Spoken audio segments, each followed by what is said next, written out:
महाराष्ट्राचा।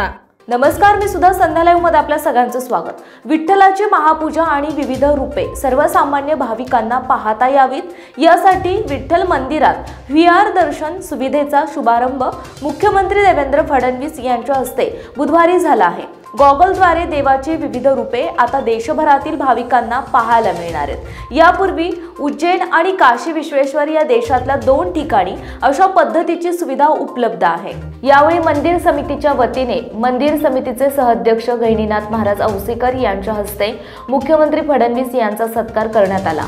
यावेळी पालकमंत्री जयकुमार गोरे, आमदार समाधान अवताडे, अभिजित पाटील, गोपीचंद पडळकर, विभागीय आयुक्त चंद्रकांत पुलकुंडवार, जिल्हाधिकारी कुमार आशीर्वाद, मुख्य कार्यकारी अधिकारी कुलदीप जंगम, जिल्हा पोलीस अधीक्षक अतुल कुलकर्णी, कार्यकारी अधिकारी राजेंद्र शेळके, मंदिर समितीचे सदस्य संभाजी शिंदे उपस्थित होते।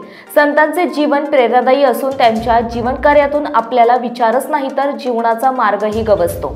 संत नामदेवांनी भागवत धर्माला वैश्विक धर्म केले आणि वारकरी विचाराला देशाच्या कानाकोपऱ्यात पोहोचवले। वारकरी संप्रदायात त्यांचे कार्य महान होते। अशा संतांचे विचार समाजापर्यंत पोहोचले पाहिजे असं मुख्यमंत्री देवेंद्र फडणवीस यांनी सांगितलंय।